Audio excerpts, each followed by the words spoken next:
Bienvenidas y bienvenidos a su programa, ya lo dijo la Corte, en el cual analizamos, discutimos, comentamos las sentencias emblemáticas, los fallos más importantes del máximo tribunal de la República. Y el día de hoy vamos a analizar el amparo en revisión 192/2016 y para ello pues tengo el gusto de darle la bienvenida y diría incluso la rebienvenida porque ya nos hicieron favor de acompañarnos en el programa a Jazmín Bonilla. Jazmín, un gusto. Muchas gracias. Juan Jaime González. Gracias por estar aquí. Bueno, les propongo que en aras de entender el sentido de la sentencia de la Suprema Corte, pues nos platiquen, si quieres empezamos contigo, Jazmín, un poco cuál es el planteamiento fáctico del caso, cuáles son los hechos que permiten que el caso llegue a la Suprema Corte. Mira, la verdad es que los antecedentes están bastante fáciles de asimilar en este caso, porque sucede que en agosto del 2001 se hace, posiblemente algunas de las personas que nos escuchen lo recuerden, se hizo la gran reforma en materia indígena a la Constitución. Lo que hizo fue cambiar el artículo 2 constitucional para fortalecer a los pueblos indígenas y reconocer su autodeterminación, el reconocimiento de su cultura y además tratar o procurar de hacer una verdadera integración de las comunidades indígenas con los mexicanos que no pertenecemos a una comunidad indígena. Entonces se hace una reforma constitucional y lo importante aquí es que cuando se reforma la Constitución se establecen unos artículos transitorios. Un artículo transitorio, para las personas que no tienen como mucho conocimiento de esto, es una norma jurídica que establece cómo es que esa norma constitucional se va a ir integrando a nuestro sistema jurídico o cuándo va a entrar en vigor. Normalmente un tema de fechas, ¿no? Exacto, puede ser el cuándo entra en vigor o qué cuestiones tienen que hacer otras autoridades para que tenga plena eficacia esa reforma. Normalmente son normas de tránsito, como su nombre lo dice, para ver cómo se implementa mejor la reforma.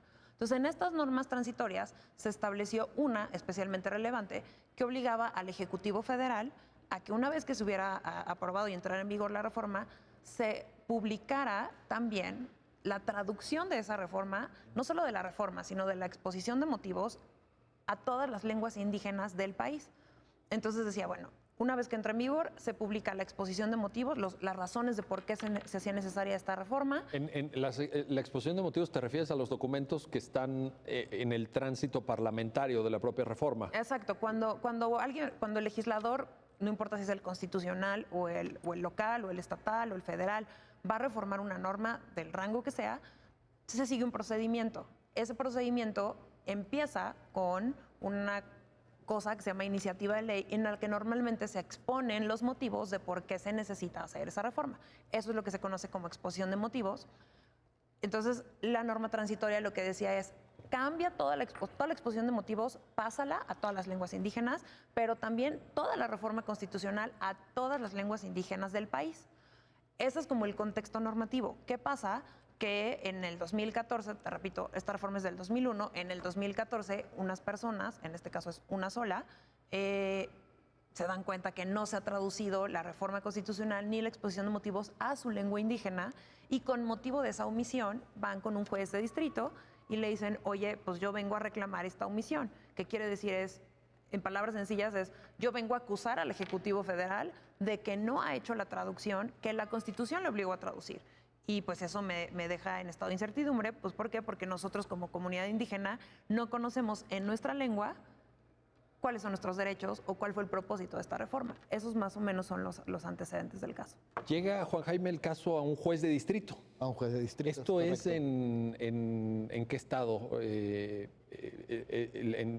qué entidad federativa? En la ciudad de Oaxaca. En Oaxaca mismo. Exacto. Pues es una entidad federativa muy importante en cuanto a la presencia de pueblos y comunidades y la indígenas. Pluralidad de las lenguas indígenas que prevalecen en el Estado. Eso resulta representativo incluso para la Corte que haya llegado un caso en Oaxaca. Sí. O sea, este es un dato importante, ¿no? Así es. Ahora, una vez que esa demanda de esta persona que nos platicaba Jazmín llega al juzgado de distrito, ¿qué sucede? ¿Cómo continúa la narrativa, Juan Jaime? Ayúdanos a entender esa parte. Sí, bueno, llega al juzgado y el juez, como para poner un poquito en contexto, ya nos ilustraba Jazmín, estaba acusando de una omisión del Ejecutivo de un hacer que tenía que hacer conforme a lo que te establecía la Constitución. En ese contexto, lo que hace el juez es sobreseer. Y otra vez entramos un poquito en cuestiones técnicas, pero la cuestión aquí es un poco más sencillo, porque es ¿por qué no se está sobreseyendo? El juez sobreseer quiere decir que no entró al fondo. No va a entrar al fondo, no va a estudiar nada. Es decir, y sobreseer por inexistencia de actos. ¿Y eso qué quiere decir? Inexistencia de actos. ¿Y eso qué quiere decir? Dice, a ver, la autoridad a la que yo acusé negó que de lo que le estaba acusando no era cierto. Es decir, fíjate qué interesante lo que estás diciendo, porque negó que fuera cierto, pero estamos ante una omisión. Exactamente. Es interesante. Fíjate. Exactamente. Él dice, no es cierto que yo haya caído en esa omisión, porque yo te exhibo estos documentos, yo ya he hecho la traducción de ciertas lenguas indígenas de este decreto, de este artículo constitucional, de su contenido, y además estoy en trámite de realizar otras traducciones, porque nosotros sabemos que tenemos muchísimas lenguas indígenas. Entonces nos exhibió unas constancias donde, bueno, le exhibió al juez más bien, donde le dice, yo ya traduje a todas estas lenguas y con eso estoy dando cumplimiento al artículo transitorio de la Constitución. Entonces, la omisión que tú me atribuyes no es cierta. Entonces, básicamente, y el juez compró esa idea, digo, en manera muy general. Le dio la razón a la autoridad responsable. Sí, bueno, sí, o sea, le compró la inexistencia y entonces a partir de ahí sobresee el juicio. Ahora, Jazmín, Juan Jaime nos está poniendo un tema en la mesa que creo que es de la mayor relevancia. Juan Jaime dice, la autoridad señalada como responsable en el proceso de amparo indirecto que se tramita ante el juez distrito, dice que ha traducido a ciertas lenguas. Es muy correcto lo que dice Juan Jaime. En la sentencia se afirma que 22 de lenguas indígenas, pero está citado también un catálogo, un atlas lingüístico, ¿verdad? Que nos da cuenta de un número mayor de lenguas. Es decir, vaya, la autoridad responsable dice, oye, pero es que yo estoy haciendo cosas. Sí, pero ¿cuántas cosas has hecho? Sí, fíjate que aquí es, el asunto empieza a tener como varias aristas, ¿no? Porque lo que sucede es que la persona que viene a pedir amparo señala como acto genérico la omisión de traducir, ¿no? O la omisión de cumplir el artículo 4º transitorio constitucional, que es el que te comentaba, que obligaba a traducir. El quejoso, además, en su demanda dice, oye, yo vengo como indígena autoadscribiéndome a tal comunidad indígena en la comunidad de Oaxaca. Ese punto es muy importante. Detengámonos aquí un momento. Sí. Autoadscribiéndose. ¿Cómo sabemos cuando una persona es indígena? ¿Cuál es el criterio para dilucidar esto? Porque eso tiene que ver con interés jurídico, con interés legítimo eventualmente, con quién promueve, ¿no? Y con la suplencia de la queja, que es algo que también operó en este asunto, que ahorita vemos este tema. Sí. El estándar que ha fijado la Suprema Corte en materia indígena, en materia de comunidades indígenas o personas pertenecientes a una comunidad indígena, dice, basta que tú te autoadscribas, es decir, que tú digas que perteneces a una comunidad indígena para yo considerar que perteneces a esa comunidad indígena. No necesito una prueba ni sanguínea, o peritaje antropológico, por ejemplo. No, o sea, basta que te autoadscribas como indígena para que el juzgador te considere como tal. Y esto es además, pues, además de que fortalece a las personas que pertenecen a una comunidad indígena, pues es bastante sencillo porque normalmente acuden en defensa de sus derechos como personas indígenas, ¿no? Cuando se autoadscriben indígenas es porque no voy a hablar en específico de este asunto, pero a ver, es porque consideran que se les debió haber hecho una consulta antes de hacer algún tipo de modificación en algún predio cerca de su comunidad, o porque consideran que alguna construcción está atacando, si no directa o posiblemente indirectamente, algún derecho, algún predio, algún bosque, algún ejido, algo a lo al que ellos pertenecen, ¿no? Que no necesariamente por pertenecer a un ejido eres indígena, también esto es bastante claro, pero aquí lo que procura salvaguardar la Corte es precisamente ante esta reforma constitucional para fortalecer a las comunidades indígenas, es basta que te autoadscribas indígena para que te creamos que eres indígena. ¿Qué fue lo que sucedió aquí? Entonces aquí el problema, y ahora vuelvo con esto de la suplencia de la queja. La ley de amparo, entre los muchísimos tecnicismos que tiene, porque la verdad es que tiene bastantes, tiene una institución jurídica que se llama suplencia de la deficiencia de la queja, suplencia de la queja deficiente. Que en palabras sencillas es, en algunos casos determinados, por la naturaleza del caso o la naturaleza de las personas que están en esas hipótesis, el juzgador puede ignorar lo que están diciendo las personas si considera que es muy vago, ¿no? Normalmente en el amparo lo que sucede es que el juez tiene que atender exactamente lo que te están alegando y tú no puedes ver más allá de lo que te están alegando. Ese es el principio de estricto derecho. Exacto. En contraposición al principio de estricto derecho surge la suplencia de la queja deficiente, que le permite al juez sí ir más allá de lo que te están alegando en ciertos casos. Las personas indígenas están en un supuesto de suplencia de la queja. Entonces, aquí lo que sucedió es que la persona viene reclamando genéricamente la omisión de traducir a lenguas indígenas, y pues si tú lo ves en genérico, hasta tiene cierta razón el Ejecutivo Federal cuando dice, oye, tú me estás reprochando que no he hecho nada, y claro que he hecho cosas, ¿no? Aquí está, y además en el informe justificado, que es como la contestación de demanda que hace el Ejecutivo, dice, sí es cierto que llevo muy poquito, pero toma en cuenta que el catálogo de lenguas indígenas nacional es enorme, y pues tenemos que conseguir a las personas que sepan esa lengua indígena en concreto para hacer la traducción. Entonces, cuando tú lo ves así, pues te suena un poco razonable, ¿no? Que dices, bueno, son miles de lenguas indígenas y la reforma es bastante amplia, pero pues tampoco le puedes ahora reprochar al indígena de, fíjate, pobrecita autoridad que sí ha venido haciendo las cosas, cuando te dice, sí, pero yo no sé qué derechos tengo. Entonces, lo que hace aquí el juez es que en lugar de verlo en concreto a la lengua indígena que es de esta persona, el juez lo vio en general. Entonces vio la omisión en general, y en una omisión en general dices, no he hecho nada, la autoridad no ha hecho nada, y la autoridad te dice, ¿cómo no? Ya hice esto, pues es lógico hasta cierta medida que el juez diga, tienes razón, la autoridad ya tiene un principio de actuación, entonces es inexistente la omisión reclamada. Aquí el problema fue un tema de imprecisión en el acto reclamado, que es un poco lo que hace esta sentencia de la Corte. ¿Y ahí es donde entra la suplencia? Entre otros, no, aquí la suplencia de la queja entra en el fondo, porque para que tú puedas suplir la queja, necesitas queja, ¿no? Entonces, para que haya queja, necesitas juicio. Entonces, si tú tienes un juicio sobreseído, pues todavía no tienes juicio porque no ha estado en el fondo, ¿no? Digo, en términos coloquiales. Sí, sí, sí. Entonces, lo que se hace aquí es reparar una incongruencia, ¿no? Entonces, la congruencia de las sentencias te exige que tú como juez veas la demanda, sepa que tiene una demanda, la analices, incluyendo sus anexos, que pueden ser las pruebas o algunos otros argumentos, y que esa demanda coincida con tu sentencia.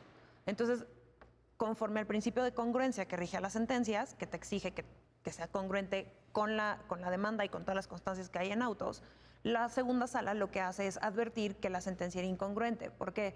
Porque el juez no advirtió que en realidad el acto reclamado era la omisión de traducir a la lengua indígena que en particular se habla en la comunidad indígena a la que yo pertenezco. ¿Qué es lo que le afectaba a él? Exactamente. Porque, pues así en general, no. En general, pues no le afecta porque, pues él no, por ejemplo, en el caso él pues no habla purépecha, Pues él sí. habla una lengua específica que se llama Mije del Este, ¿no? Entonces la región de Oaxaca tiene además muchísimas variaciones de Y la por eso de la el tema lengua de mije. Oaxaca, ¿no? Sí, que sí, decía bastante. Jorge. Exacto, incluso hay Mije Alto, Mije del Norte, Mije del Sur. Entonces, él en particular, en la comunidad en la que está, él es lengua Mije del Este. Y esa no la había hecho la autoridad. Entonces, lo primero que hace la segunda sala es poner claridad en el asunto y decir, a ver, lo primero que hay que hacer es precisar correctamente el acto reclamado. Y el acto reclamado es la omisión de hacer la traducción a la lengua Mije del Este.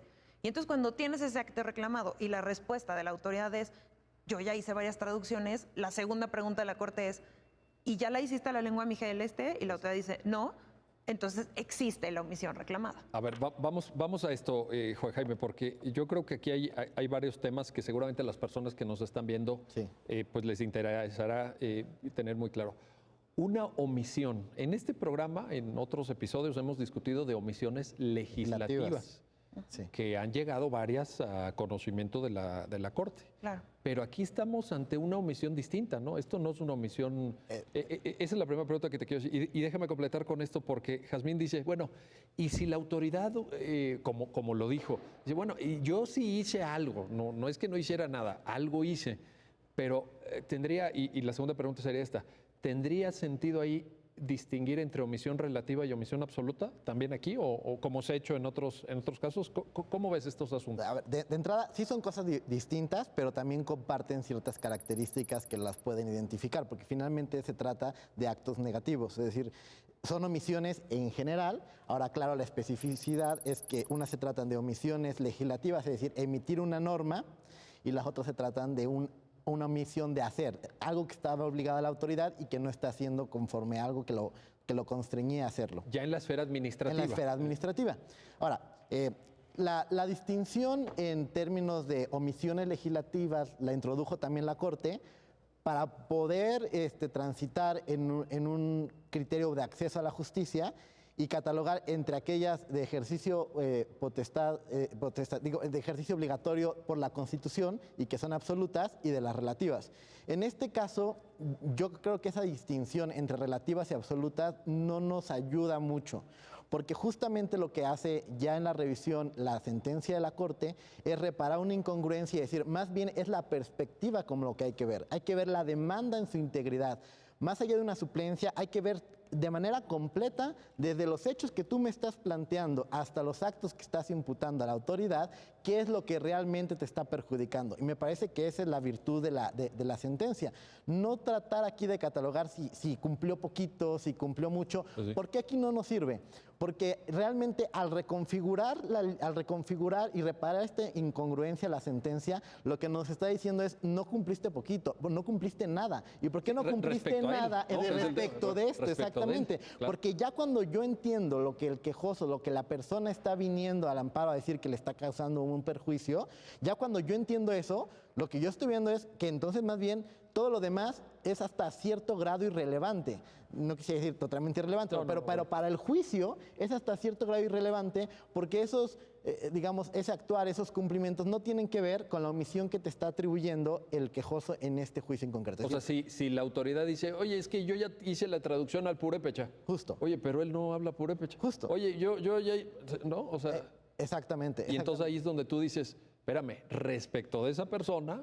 Sí, lo que pasa es que es cierto que el transitorio tiene una obligación genérica de traducir y de difundir a todas las lenguas indígenas. Entonces, colgándose de esta facultad genérica, hay que aterrizarlo al caso específico que finalmente también es una persona a la que viene el amparo. Entonces dice, bueno, hay una obligación genérica que tiene que hacer la autoridad, pero cuando yo voy al amparo es porque estoy demostrando un perjuicio concreto mío. Es decir, yo me estoy quejando de que ya en mi esfera personal, individual, como indígena mije, más bien, yo necesito que se me traduzca a esta lengua en específico. Sí, no sirve a otras. Y es curioso porque ya comentaba incluso Jazmín sobre las variedades, no solo en términos de diferentes lenguas indígenas, sino las variedades dialécticas incluso dentro de las mismas lenguas. Entonces, hay muchos tipos de mije, por ejemplo, alto, bajo, medio, incluso hay medio del este y del oeste. Sí. Y entonces, esos tienen ciertas particularidades y así están clasificados, y esta obligación es genérica para traducirlo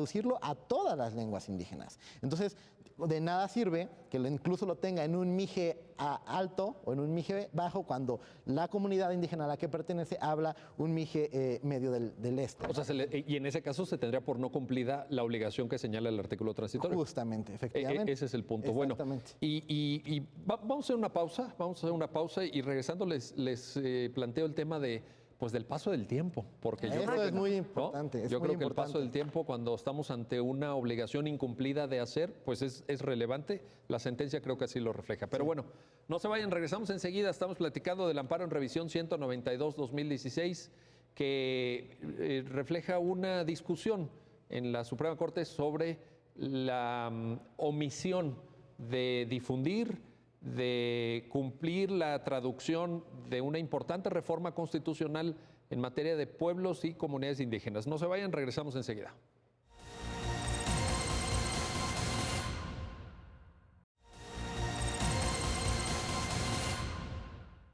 Bueno, pues ya estamos de regreso, ya estamos de vuelta con este programa, ya lo dijo la Corte, en el cual estamos analizando el amparo en revisión 192-2016 y tenemos el gusto, el privilegio de contar con esta ruta aclaratoria que nos están compartiendo Jazmín Bonilla. Jazmín, muchas gracias, y Juan Jaime González. A ver, nos habíamos quedado en un punto que creo que vale la pena porque pues habían pasado 14 años, Jazmín.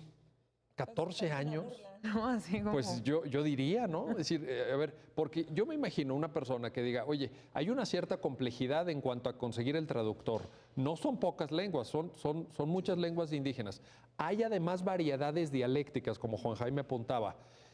Bueno, evidentemente, si tú vienes a los 2 meses de que se publica la reforma, pues yo creo que hay que ser razonables, ¿no? Y bueno, claro. Pues no ha habido tiempo. Oye, Pero 14 años, a ver, ahí ¿cómo? No, 14 años después y aparte 14 dices, años y tú después. tienes todo el aparato estatal a tu favor, ¿no? O sea, Ajá. porque pues yo entendería que a lo mejor pues una escuela de reciente creación que se dedica a hacer traducciones indígenas, pues no tiene todos los recursos y los recursos, alcances humanos, materiales, de capital, que tiene el Estado, ¿no? Para emprender esta acción. Porque además, pues si tú dices, pues no les agarró de sorpresa, ¿no? Se llevó todo un procedimiento legislativo de reforma constitucional, se aprobó, o sea, no es como que de la noche a la mañana apareciera la obligación. Oye, a ver, ahí hay un punto importante. Esta reforma que tú te refieres, que es la publicada el 14 de agosto del 2001 en el Diario Exacto. Oficial de la Federación, ¿es aquella que plasma todo el debate sobre, pues primero el ejército zapatista, luego la discusión sobre los acuerdos de San Andrés, el convenio hecho, en la exposición- 169 de OIT, ¿verdad? De hecho, la exposición de motivos estamos narra hablando- toda esto. estamos hablando de eso. Exacto. Como Pues que eso la viene del exposición de motivos dice, 94. después de que pasó todo lo que pasó, etcétera, etcétera, están retomando esas cosas, no les agarró de sorpresa. No, Entonces, no, cuando no, tú pues no. entiendes este contexto, entiendes por qué el quejoso está tan enojado, porque 14 años después no le han traducido a su lengua indígena. Y aquí está como todavía un poquito más, pues ya no sé si para reírse, para llorar o para enojarse, que resulta que pasamos la primera etapa de procedencia del juicio por existencia, ¿no? Entonces ya, el acto existe porque sí es cierto que no has traducido a esta lengua. Y luego viene la autoridad y dice, ¿pero qué crees? Que tienes que sobreseer, otra vez, el tecnicismo este que estamos hablando, por extemporaneidad. Entonces, si tú le preguntas a la autoridad, Ese es cierto. ¿y por qué crees que la demanda es extemporánea? La autoridad te responde y te dice, pues es que fíjate que la reforma es del 14 de agosto del 2001 y estamos en el 2014. ¿A poco hasta ahorita se le ocurrió reclamarla? La pudo haber reclamado desde el 15 de agosto. A ver, vámonos un pasito atrás, Jasmina, nada más para las personas que nos están viendo. Esto se inserta en la lógica de que el amparo tiene un tiempo para promoverse, ¿no? Exacto. ¿No? Es el artículo 17 de la ley de amparo, ¿verdad? Donde Sí, si no establece mal recuerdo, es el 17 los que 30 dice- días para leyes y los 15 para actos, en fin, ¿no? Para no hacer como mucha revoltura con los plazos, vamos a quedarnos con que en general una demanda se puede promover en 15 días. Hay algunas excepciones Correcto. que la ley dice muy claramente cuáles son, pero en general tienes 15 días hábiles para promover tu demanda. ¿Y a partir de cuándo se cuentan esos 15 días? A partir de que conoces el acto, en términos generales, ¿no?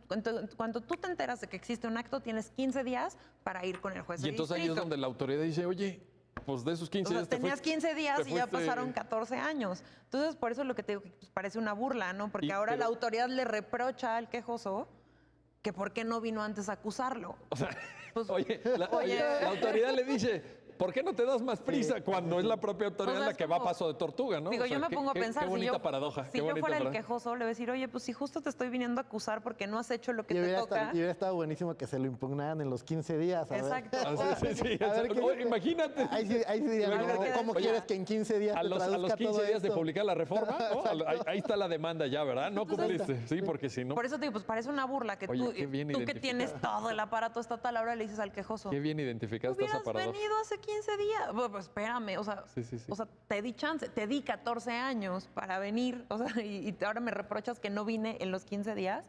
Entonces aquí lo que hace la segunda sala también es trata de poner un poco de claridad en este asunto. Por supuesto, no para la autoridad, sino para el quejoso. Entonces, en términos generales, lo que la sala le dice, a ver, autoridad, aquí lo que está pasando es que te está reclamando una omisión. Las omisiones se actualizan día con día y día con día me perjudica, ¿no? Lo que la sala le dice es un acto de tracto sucesivo, que quiere decir es día a día te está afectando. Entonces, da igual si tú vienes a los 15 días, a los 6 meses, a los 10 años, a los 14 o a los 50, ¿no? Desde hace 50 años me está afectando que no la traduzcas. Entonces, lo que hace la sala es, no, autoridad, o sea, no podemos sobreseer por falta de oportunidad en la promoción del juicio, porque, ¿qué crees? La omisión le está perjudicando desde que tú no has hecho la traducción que te toca. Y entonces, por supuesto que el juicio es procedente. Entonces, lo que se hace en términos técnicos es desestimar la causa de improcedencia, pero finalmente lo que dice la segunda sala es, yo no le voy a sobreseer un juicio a este quejoso que te dio chance 14 años de que tradujeras, no has traducido, y solo porque tú dices que debió haber venido antes a acusarte, ¿no? Ese es más o menos el tema de las omisiones. Oye, y en ese sentido, Juan Jaime, este criterio del cual nos está platicando Jazmín, Yo creo que es un criterio que está en varios asuntos de omisión. Es decir, la Corte ha ido construyendo su línea argumentativa en cuanto al plazo para impugnar omisiones en los términos que Jazmín nos está contando. Sí, ahora aquí lo importante es considerar más que el plazo en sí, no es que se amplíe el plazo, sino el momento a partir del cual lo empiezas a contar. Y entonces justamente dices, como esto te lo actualiza momento a momento, día a día, instante a instante, a partir de instante a instante lo empiezas a contar.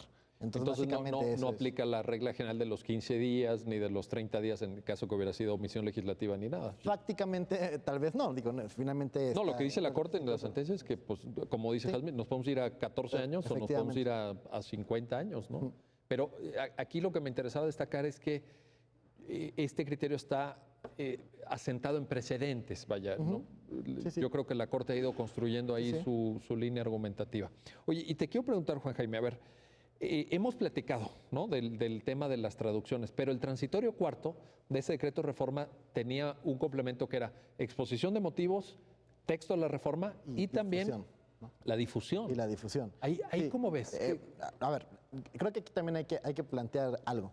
La reforma, como ya comentaban hace rato, es muy profunda. O sea, es una reforma muy profunda. No nos quedemos ahorita con el transitorio. Sí es el transitorio el tema de la sentencia, pero lleva atrás una reforma muy profunda sobre el entendimiento de los pueblos indígenas, meterlos dentro de la composición del Estado Nacional, cómo los vamos a involucrar, cómo se les va a dar participación, cuáles son sus derechos, todo esto. Entonces, este transitorio en realidad es una especie de garantía sobre toda una reforma y un punto de partida o una base para que todo lo demás se empiece a ejercitar. Es decir, es dar a conocer esta reforma a los propios pueblos indígenas, es dar a conocer el contenido de esto a todas las comunidades. Entonces, por eso, algo que parece tan sencillo, o no tan sencillo, porque no lo había hecho la autoridad, como traducir un texto de decreto, es algo importantísimo para poder empezar a trabajar con todo el contenido de la reforma. Por eso parece asombroso que a 14 años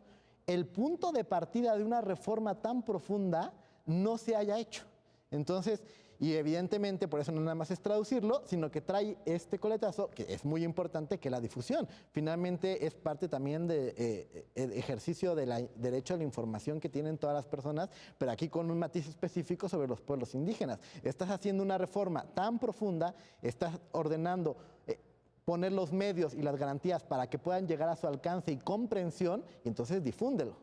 Importantísimo. A ver, y en ese sentido, Jazmín, te preguntaría, porque en la lógica de lo que Juan Jaime apunta, los pueblos y comunidades indígenas necesitaban conocer esta reforma, vaya, para que la reforma deje de ser algo teórico o algo académico o algo que solventa un tema político incluso, ¿no? Porque fue materia de debate político la reforma. Sí. Pero finalmente, si lo que queremos es que los pueblos indígenas pues se integren, como dice la reforma, al Estado Nacional, que puedan desarrollarse a cabalidad, en los términos en que ellos, por supuesto, lo establezcan, dada su autonomía, etcétera, pero ¿y si no la conocen? Es decir, yo leyendo la sentencia pensaba, bueno, ¿cuántos pueblos y comunidades indígenas o representantes indígenas están suscritos al Diario Oficial de la Federación?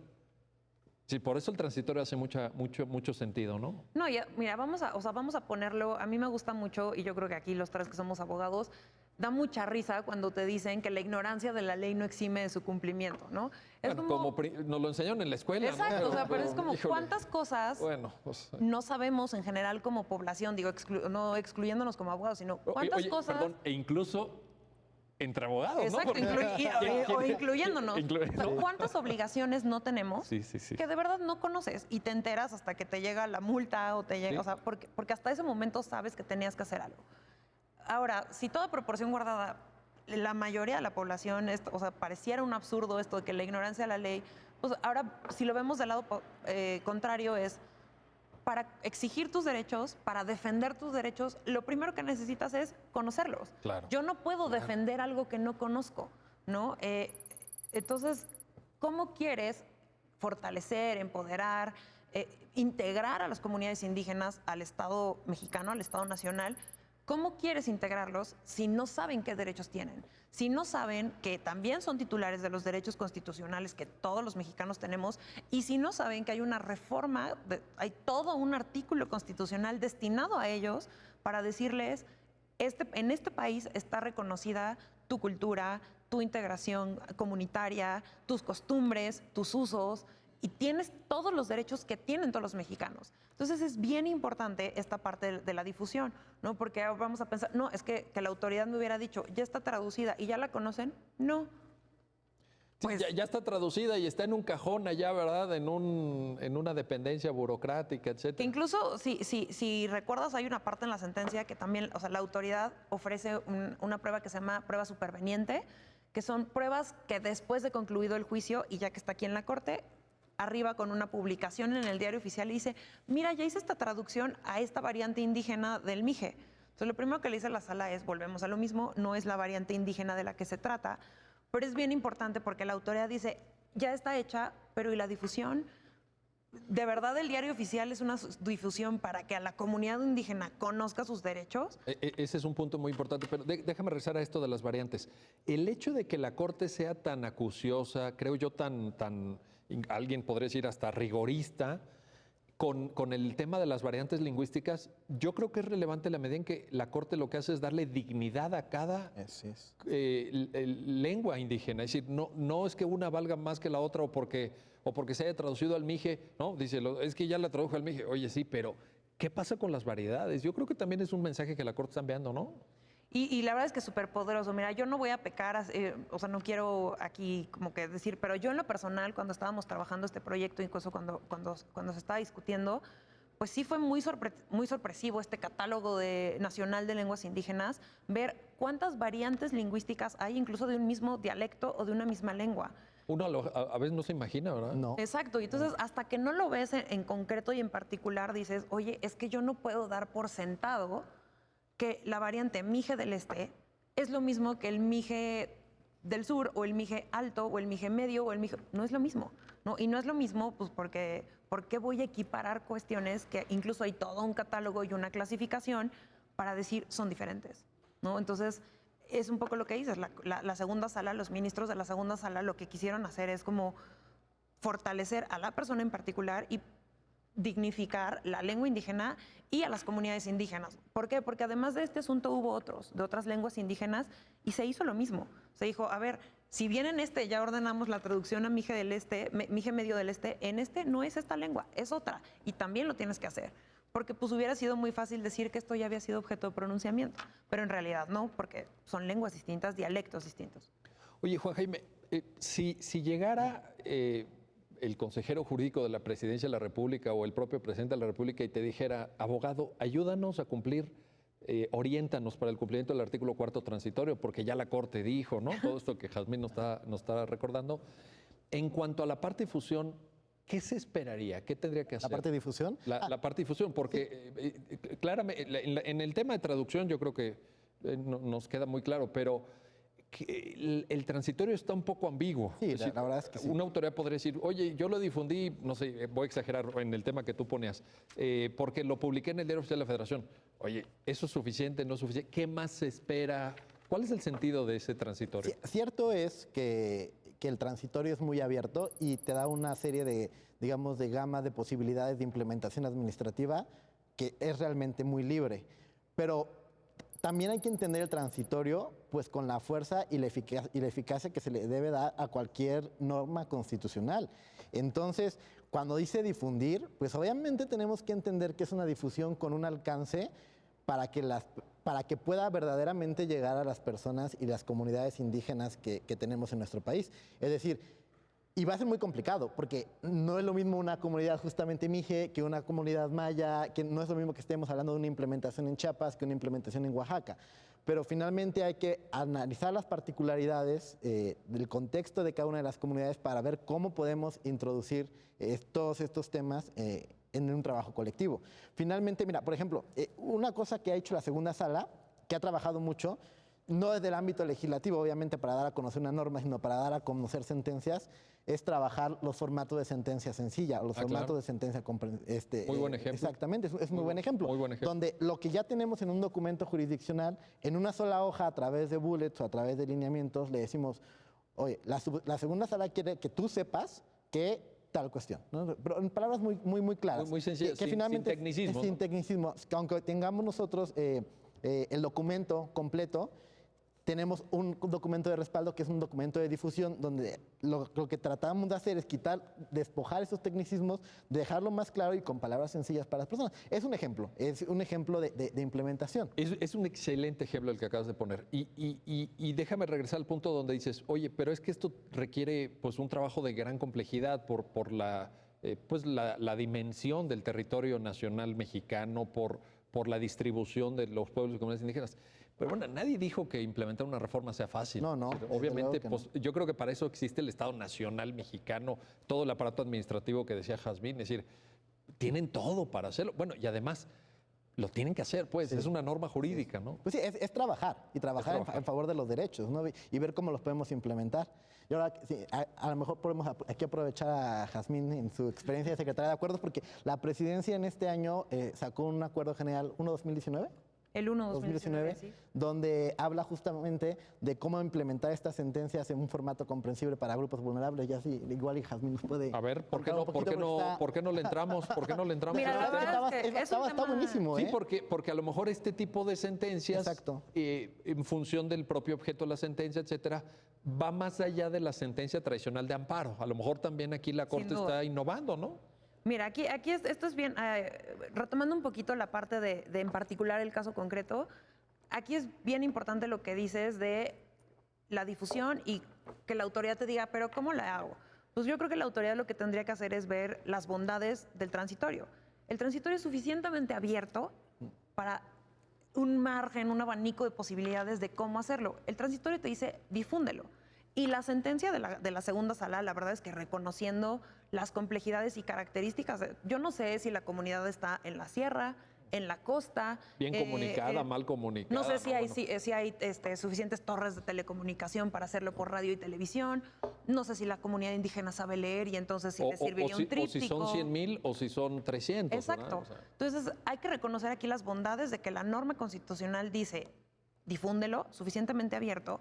Y la segunda sala lo que le dice, y ahorita voy a retomar esto del acuerdo, es tu autoridad toma en cuenta todos los medios que resulten más accesibles en atención a las características particulares de la comunidad.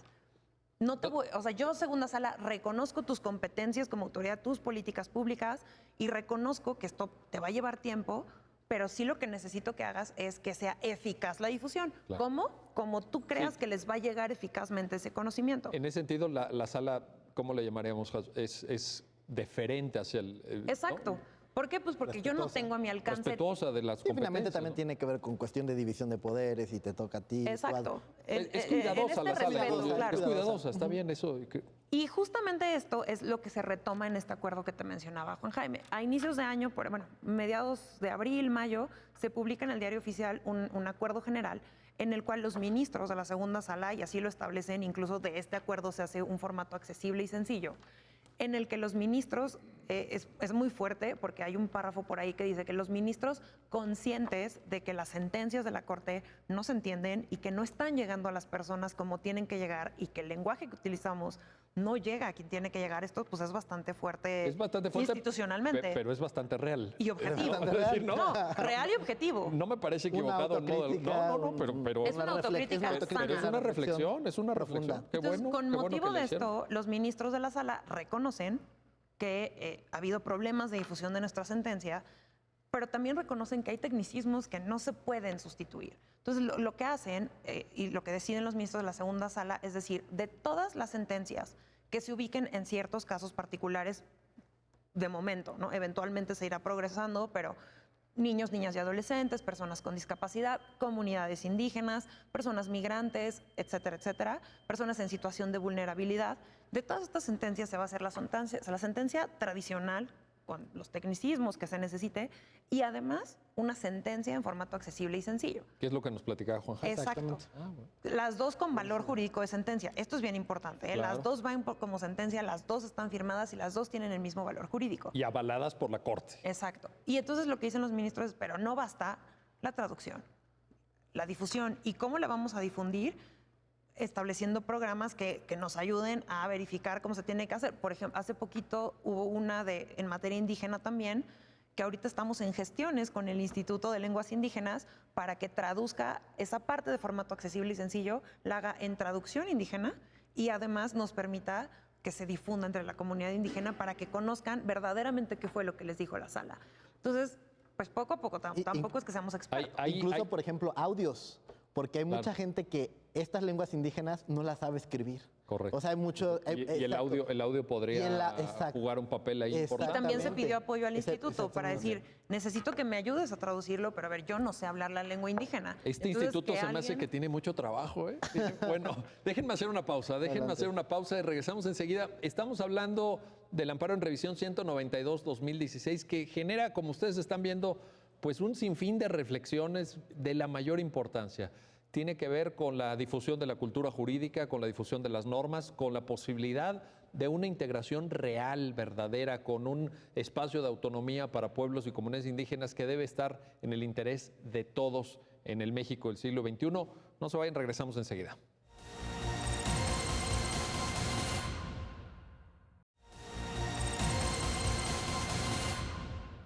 Bueno, pues ya estamos de regreso en su programa, ya lo dijo la Corte, estamos analizando, comentando, discutiendo sobre el amparo en revisión 192-2016 y el tema de cómo cumplir con un transitorio de una reforma constitucional, un transitorio que obliga a que el Ejecutivo Federal traduzca la exposición de motivos, el contenido de la propia reforma constitucional en la cual está inserto el transitorio y que le dé difusión. Y para ello nos están ayudando a comprender el alcance de este importante pronunciamiento del máximo tribunal de la República, Jazmín Bonilla y Juan Jaime González. A ver, Juan Jaime, antes de irnos a la pausa, Jazmín nos comentaba el papel toral, y creo que está bien reflejado en la sentencia del Instituto Nacional de Lenguas Indígenas. Es decir, efectivamente. Hay un órgano administrativo, entonces. Sí, es un órgano descentralizado, efectivamente. De hecho,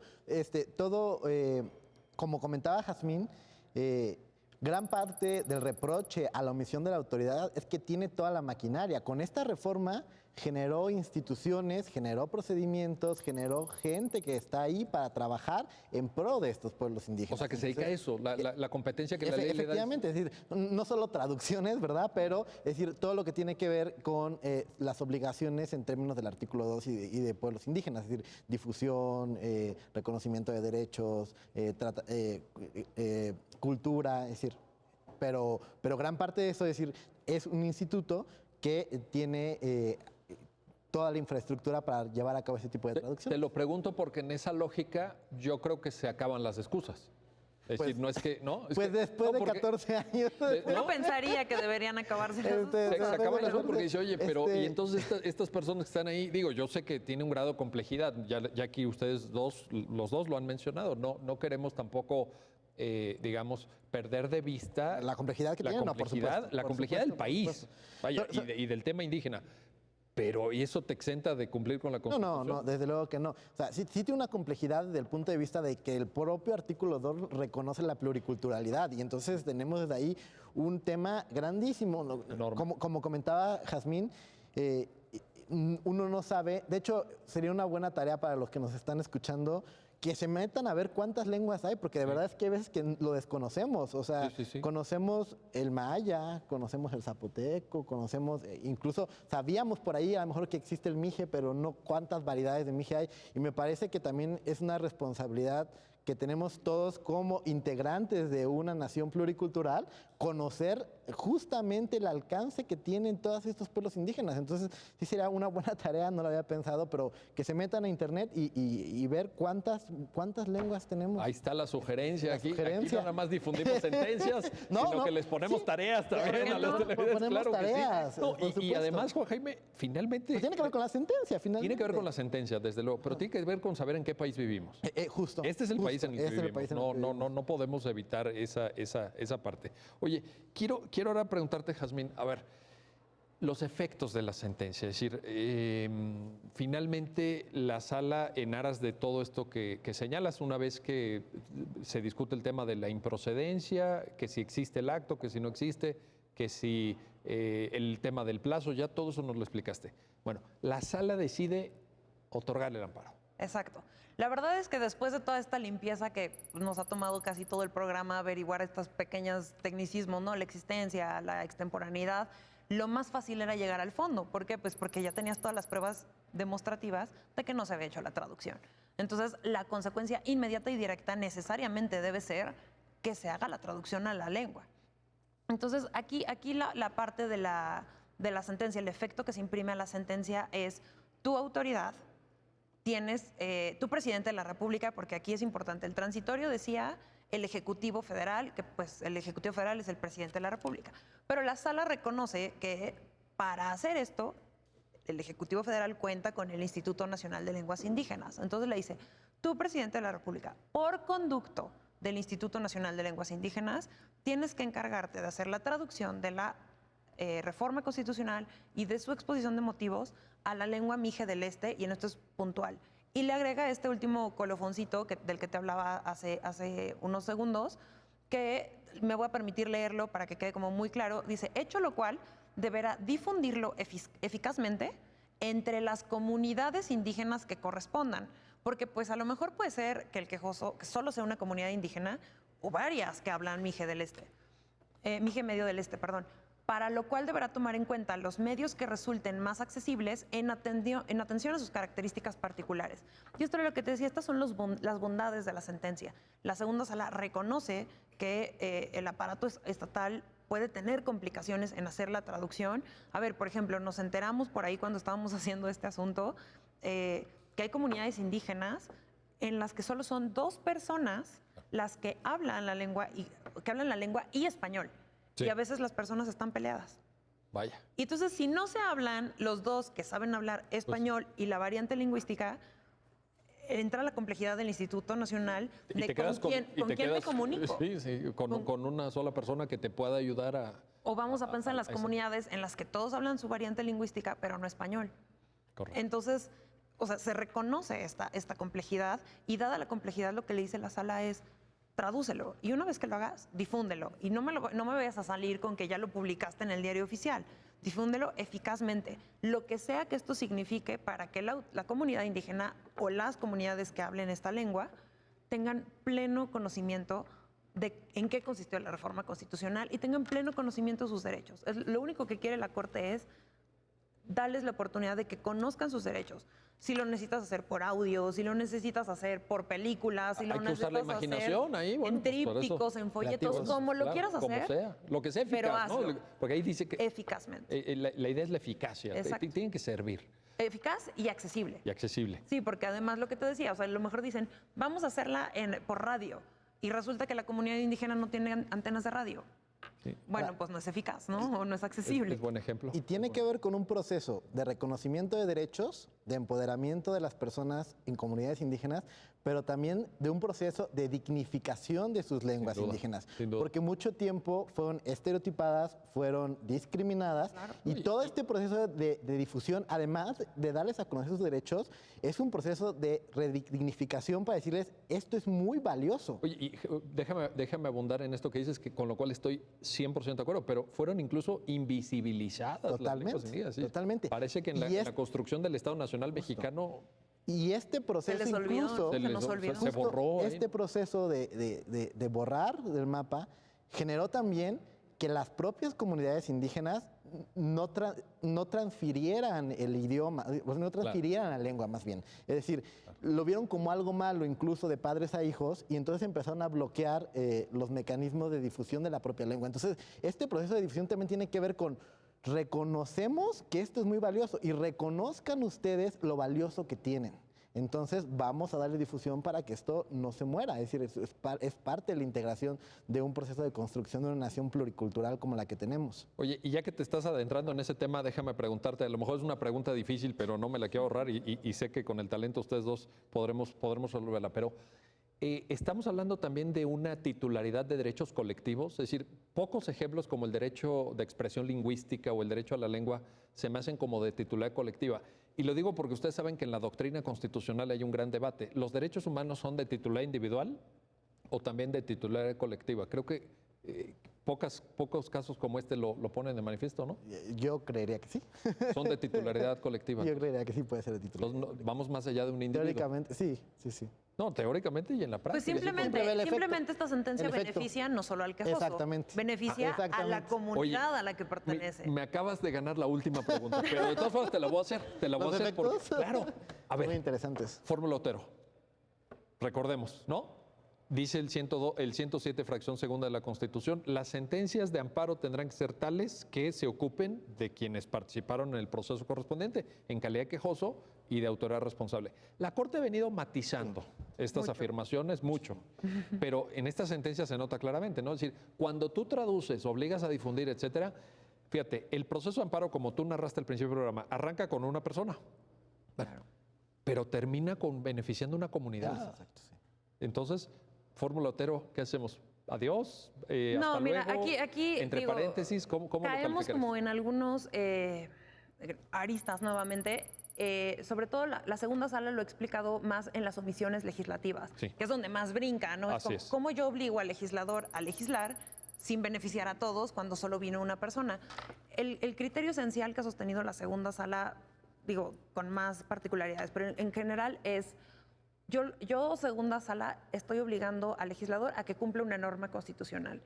Las normas constitucionales tienen efectos generales. Claro. O sea, no es culpa mía. El cumplimiento. Sí, es como, pues no es mi culpa, no es culpa de la segunda sala o de la Corte o de la primera sala o de quien sea, que por obligar a cumplir tu obligación constitucional se apareje un beneficio a todas las personas. ¿Por qué? Porque la Constitución está por encima de todo.